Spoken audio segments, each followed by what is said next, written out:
Hi, this is Scott Garibay, and today I need your help with my 5th edition campaign.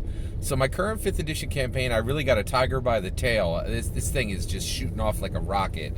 Everybody involved is really excited, and it seems to be going extremely well.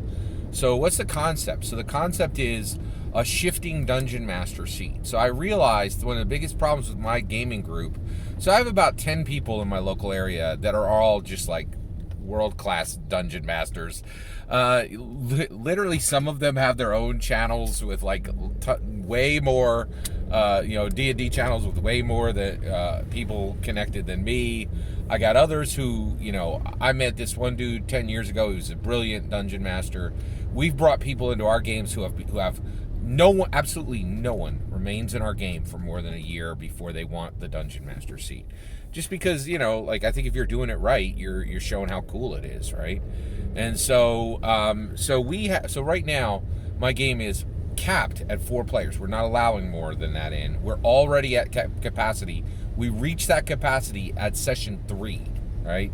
So you come in, you make a character, and you run one session. You dungeon master, and then and your player character is in the background during that. It's there, and they can mostly they take the help action and give people advantage, but you get treasure last, that kind of thing, right? So this is going extremely well, except there's a threat to the game. So we got this one dude in the game. I'm gonna call him Greg. That's not his real name. So Greg, right? He comes in and basically, the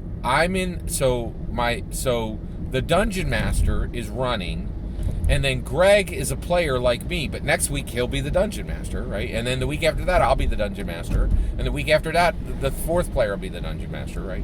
But this week, the dungeon master is one of the other players, and Greg is a player, and I'm a player, right? So here's what happens. I'm a 4th level. We started at 4th level. I'm a 4th level turtle wizard folk hero, right? So literally, first combat of the session, I say, oh, I'm going to cast polymorph. I take my turn, and I say I'm going to cast polymorph on that non-player character over there, right? Greg, right, who knows the Dungeons and Dragons rules better than I do, says you can't do that. Now, first of all, Greg's another player, all right? So right there, that's a problem in my book, right? You can't be telling me you can't do that because you're not the dungeon master, right? But he's right, technically, because I'm a 4th level wizard, right? I do nothing but, I read every Dungeons and Dragons book I get, but I also read every single index card RPG book that exists. And in index card RPG, you're a game master if you're in Index Card RPG. 4th level wizards cast 4th level spells. So that's why I filled my Dungeons and Dragons 4th level wizard up with 4th level spells. Right? Makes complete logical sense, but Dungeons and Dragons doesn't make logical sense. I'm a 4th level wizard, which means I can only cast 2nd level spells. It's arbitrary. It's complicated. It makes no sense. It confuses every new player to the game, and it confuses old players. Right? So here's my issue, and this is what I need help with you for, okay? This is what I need help with. This player is right. I can't, as a 4th level wizard, I'm not allowed to cast a 4th level spell. I can only cast a 2nd level spell. Here's my issue, right? You're a player. You're not the dungeon master. You have absolutely no right to naysay my gameplay. The dungeon master didn't catch it and didn't care, right? But you as a player are now running your sheet and you're running my sheet, right? And I don't like that. I do not like that at all, and I do not respond well to it, right? So immediately I'm like, well, can I then look at your sheet and tell you what you're getting wrong, right? And so I got salty immediately, right? Didn't raise my voice, didn't curse, didn't do anything appropriate in that way, but I'm a very expressive person. And I can tell you right now, people know when I'm on tilt, right? It's the way I am, right? And I was on tilt, full tilt, right?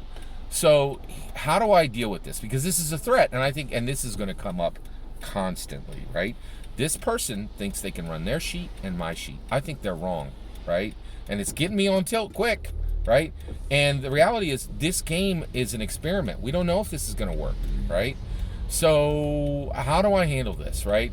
I think the easy answer is just calm down, Scott. Don't worry about it. Let him run your sheet and his sheet. I don't like that. Like, I do not like that. Don't bring that to me. I'm asking for a different solution. Is there one? I'd love to hear your thoughts. Let me know in the comments below if there's any way to save this so that I can deal with Greg appropriately. Love to hear your thoughts. If I'm wrong, tell me I'm wrong. If I'm right, tell me I'm right. Let me know in the comments below. Please consider liking and subscribing, and have a wonderful millennium.